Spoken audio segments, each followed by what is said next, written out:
encontramos aquí en el IA, en el Laboratorio de Biotecnología de Alimentos, para hacer una pequeña entrevista a la maestra en ciencias, Lisette Guardado, y a la maestra en ciencias, Tania Castro, sobre la electroforesis para muestras de ácidos nucleicos DNA y RNA, por lo cual vamos a avanzar a la primera pregunta con la maestra en ciencias, Lisette Guardado.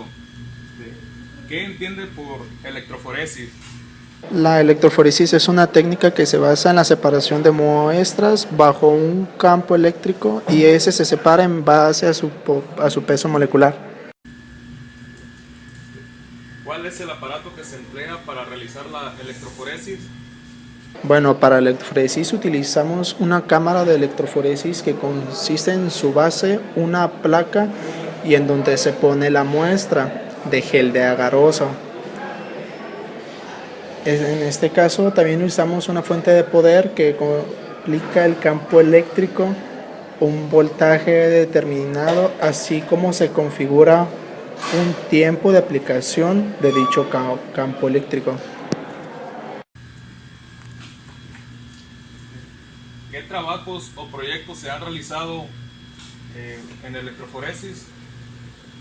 En este tipo de electroforesis nos permite estudiar moléculas de DNA, productos de amplificación por PCR, algunas de nuestras muestras que se les dan tratamiento con enzimas de restricción y lo utilizamos básicamente para analizar nuestras muestras de DNA, de plásmidos y en algunos casos también mutaciones que determinamos por PCR.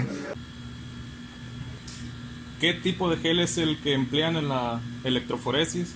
En esta electroforesis utilizamos un gel de agarosa, el cual se prepara con agarosa, que es un polisacárido, y un buffer que se llama TAE, que consiste en trisbase, ácido acético y EDTA, que hace una mezcla y obtenemos algo así. Esto lo fundimos y lo cargamos en esa placa, lo dejamos gelificar y es donde cargamos nuestras muestras. Este gel tiene diferentes formas de preparación dependiendo del tamaño de la muestra de nuestro DNA, es la concentración que utilizamos.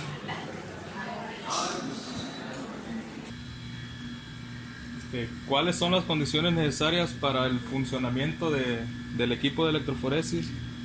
En este caso se necesita conocer la distancia que existe entre el electrodo y electrodo de cada cámara de electroforesis. También se aplica la base en un voltaje determinado, así como un tiempo. Para esta cámara se utiliza un voltaje de entre 75 a 90 volts durante 30 minutos a 45 minutos.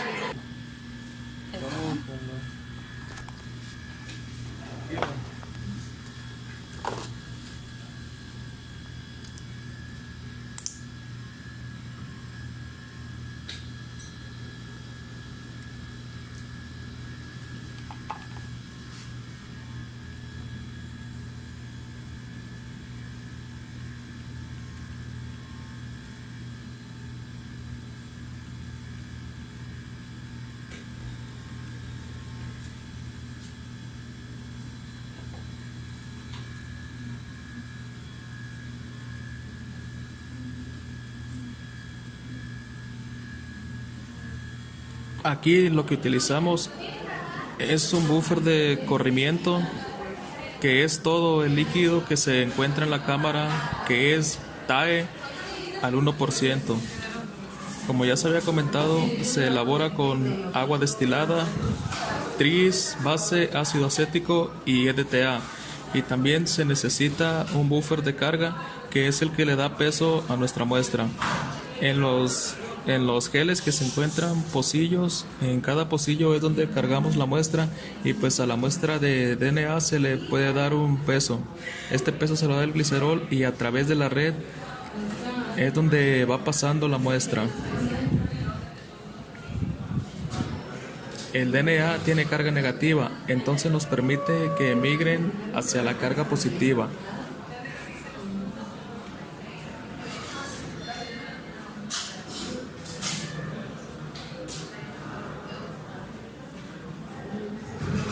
lo encendemos.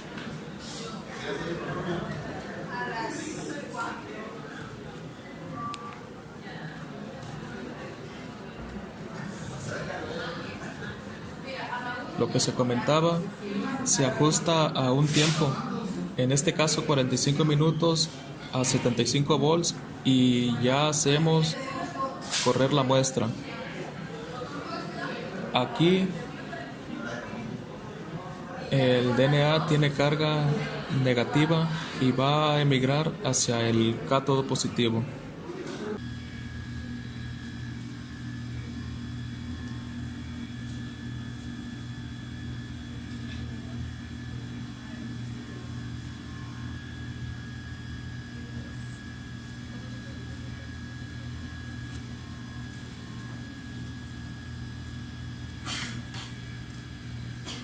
Ahora bien, una vez que se termina la electroforesis, pasamos a este equipo que es un transiluminador de UV. También necesitamos un programa especial que es el que nos permite visualizar nuestros geles. Aquí ponemos el gel, aplicamos luz ultravioleta y es así como se revela nuestra muestra.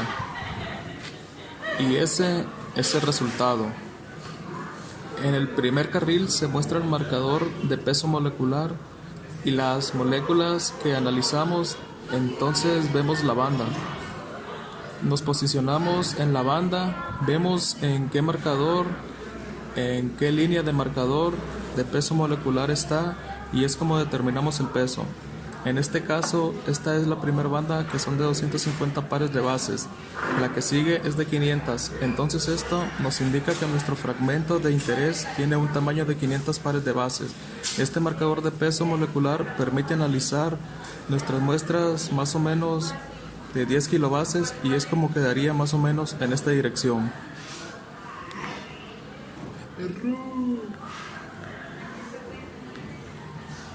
Este es el marcador de peso molecular. La maestra en ciencia, Tania Castro, para ver cuál es la diferencia que existe entre la electroforesis de ácidos nucleicos y la de proteínas. En el caso de la electroforesis para proteínas, también nos sirve en nuestro caso para identificar la presencia de las fracciones peptídicas, dependiendo de las muestras de interés. La diferencia es que nosotros preparamos los geles de manera vertical, y si se puede notar, este tiene un espesor de 0.75 milímetros. Como lo notaron en la otra electroforesis, son geles mucho más gruesos. En este caso utilizamos como matriz gelificante a la acrilamida, brisacrilamida. Utilizamos persulfato y utilizamos un catalizador que es el TML. Esto es para producir la polimerización entre la acrilamida y la bisacrilamida y poder tener un tamaño del poro pequeño. Tenemos dos geles. El primero se carga a esta altura, es 1.5, 2 centímetros. Lo tenemos en esta parte para concentrar la muestra, y el segundo gel es para la separación, una separación más eficiente de cada una de las bandas. Entonces lo que hacemos nosotros es tomar la muestra que ya está en su buffer muestra, tiene SDS, para que la proteína tenga una carga negativa para que pueda correr hacia el cátodo. También en el buffer muestra tiene betamercaptoetanol para facilitar la separación de los monómeros de la proteína. Entonces lo que nosotros hacemos una vez que esté el gel y una vez que están cargadas las muestras, lo montamos en esta base. Aquí no tenemos gel, pero más o menos es así. Sacamos, montamos aquí por ambos lados. Bueno, vamos a suponer que están por ambos lados. Se colocan aquí Entonces lo que tú haces es, si tienes 2 geles, lo vas a colocar aquí, tu buffer de corrida. El buffer de corrida también se elabora, en este caso, con tris y ácido clorhídrico, con glicina, y tiene que tener un pH alrededor de 8. Esto es para que se mantenga el equilibrio entre nuestra reacción y no le pase absolutamente nada a nuestras proteínas, y también para que la corriente eléctrica no nos disminuya el pH. El buffer para eso te sirve, para mantener constante el pH y que la electroforesis sea eficiente. En el caso de las proteínas podemos utilizar voltajes de hasta 200 volts, de 100, de 90 volts, dependiendo del tipo de muestra. También lo que puedes hacer con este tipo de electroforesis es identificar la presencia de péptidos, también con marcadores de peso molecular bajos, alrededor de 3 kilodalton y 1 kilodalton. Ahí ya estás observando la presencia de péptidos. En nuestro caso se trabajó con harina, en este caso con harina de amaranto, e identificamos la fracción de prolaminas. Aquí tenemos un ejemplo de la electroforesis. Tenemos aquí el marcador de peso molecular que va de alrededor de 200 kilodalton hasta 14 kilodalton. Encontramos aquí las diferentes bandas y las fracciones de esta proteína. También se trabaja con proteínas de grano de sorgo blanco, las cuales después se hidrolizan, y lo que se hace es utilizarlas para medir la actividad del sistema endógeno antioxidante en piel humana, en cultivos organotípicos de piel humana, y se van a utilizar también en líneas celulares. Esto para ver los beneficios que tienen este tipo de células. Muchas gracias.